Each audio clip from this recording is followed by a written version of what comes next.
I'm Drew Stevenson, and this is a lecture for my administrative law class about Perry v. Sindermann, a 1972 Supreme Court case about due process hearings for government employees. And for my students, keep in mind, this is a companion case to Board of Regents v. Roth. They're both about state college professors who get fired without a hearing. And both are really about whether you have a property interest in government employment. Okay, let's go back to our slides and see what happens with Mr. Sindermann. Sindermann was a professor at Odessa Junior College in Texas. He had been there for many years. He was highly regarded by his colleagues, and his colleagues had elected him to the State Teachers Association. He was the faculty representative to not only negotiate with the administration, but also to testify at legislative hearings that about matters that affected the college. And he became involved in a politicized dispute about whether Odessa College should become a four-year school or a university that offers bachelor's degrees and master's degrees. In the process, he really clashed with the administration and became an outspoken critic, and especially of the board. Now, from the standpoint of administrative law, remember, this case and Roth are about whether being a government employee entitles someone to some due process when the person is fired. And here, in contrast to Roth, the court finds that the limits in his contract are not dispositive, though they acknowledge that they could be. Remember, Sindermann, it was on a year-to-year contract, just like Roth, but he had been there for many years, and that really matters for the court. And I want to say something for my students. Remember that in the Roth case, the court acknowledged that if the college in Wisconsin had tried to fire Roth before his one-year contract was up, in other words, like mid-year, then he would have had a right to a hearing. He would have had some due process rights, and it would have looked more like a regular contract claim. Instead, they waited until his one-year contract expired and then informed him they just weren't going to renew him for the next year. They weren't going to bring him back. And so that was different, and therefore he didn't have a claim. Now, the Odessa tried to do the same thing with Sindermann, but it was a little different. And because of a provision in the faculty guide that we're going to get to in a moment. Keep in mind, here's your big takeaway for these cases. If you're thinking, what's our rule, our black letter law, we have an antecedent question for due process cases. In other words, when we're deciding whether the government owes you some procedural protections, and then if the protections provided were sufficient, we first have to ask, is there a liberty interest or a property interest at stake? And these are legal terms of art. In other words, they mean what the court says they mean, so to speak. From the standpoint of liberty interest, they say no in these cases, although in Sindermann, they're a little bit ambivalent.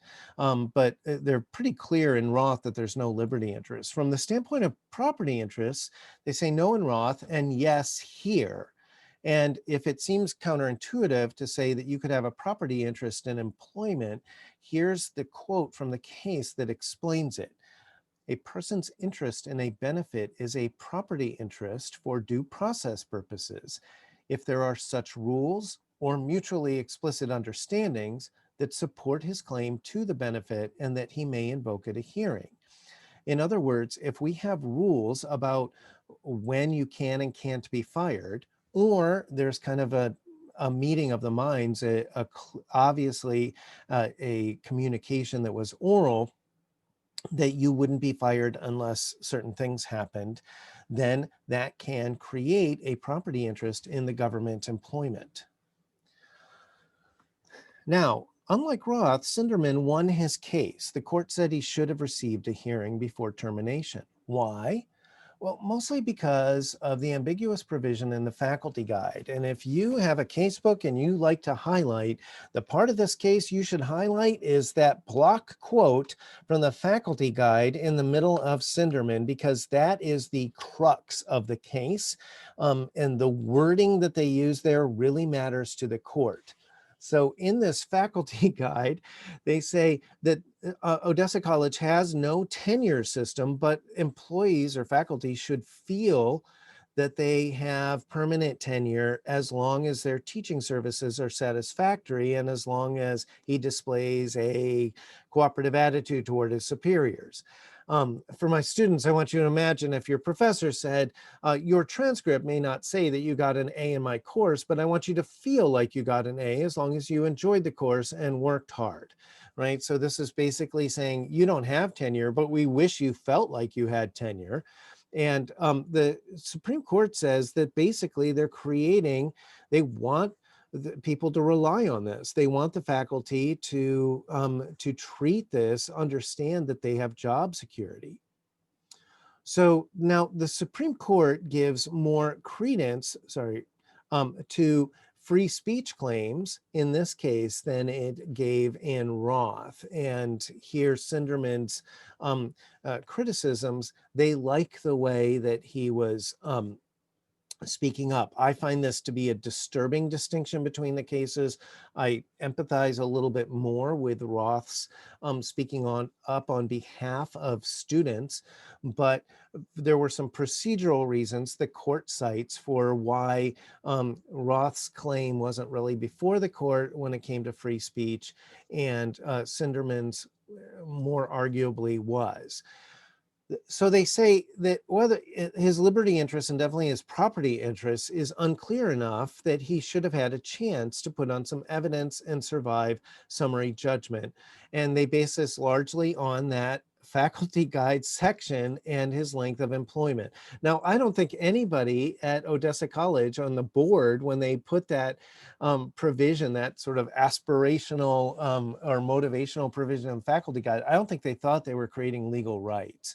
And so the courts have sometimes said that this could happen. And as a result, after this case, sometimes either legislatures have put this in the statute or state entities have put it in their employee manual. Nothing in the preceding section is intended to create a property right under the 14th Amendment. In other words, they're trying to preempt something like Sindermann from happening again. And the courts are skeptical about that. Remember, to kind of put this in context of our other cases that we study in this unit, Roth and Sindermann are about whether due process applies specifically to government employees. And these two opinions develop and clarify the property interest and liberty interest notions that were rolled out in Goldberg v. Kelly. Matthews v. Eldridge, in contrast, which is really the biggest case from the unit, is about the timing of hearings specifically, which was the other issue in Goldberg. The next case we're probably going to get to is Cleveland Board of Ed v. Loudermill, which is actually about both. It's about a government employee and the timing of the hearings. Okay. These two cases make clear that the procedural protections afforded to property interests under due process may not rest on the importance of those interests to the people on whom they are originally conferred. Rather, it's the self-imposed limitation on government discretion to take away what was conferred. In other words, if you didn't have a job at all with the government, you might not have a right to a job. But once you have a job, and if we're taking it away, you might have a right. And how do we know you have a right? Because we said we'll only take it away under certain conditions or circumstances. And the very fact that the government expressed that matters to the court and matters for the analysis. Note that there are some lingering problems with the framework that the court has shifted into. One lingering problem is that relatively minor infractions of rights, like let's say we're suspending a kid from school for a day or two, they get procedural protections, but something that seems really significant, like ending someone's teaching career, might not get procedural protections, depending on the verbiage, right? And how the arrangement was created. Now, remember in Matthews v. Eldridge that the personal interest at stake is one of the three factors under the Matthews v. Eldridge three-part test, but it's only one of the three, which means that sometimes we could have someone who has an interest that seems rather trivial end up getting more procedural protection, it looks like, than someone who has a lot more at stake. Also, note that the legislature's elaboration or agency administrators' elaboration of decision-making criteria can create property interests inadvertently, unless they do something like make the criteria seem mechanical and universal, like there's no discretion at all, or they already have a lot of due process built in, like in Matthews v. Eldridge. Now, I have a review question for you to make sure you've been paying attention. If you are a permanent government employee or a permanent employee in a government entity, may your supervisor fire you without a hearing or explanation? Yes or no? Hopefully you know the answer to this. If you're not sure, you should rewatch this video and probably the one about the Board of Regents v. Roth as well. Okay, that concludes our lecture about Perry v. Sindermann.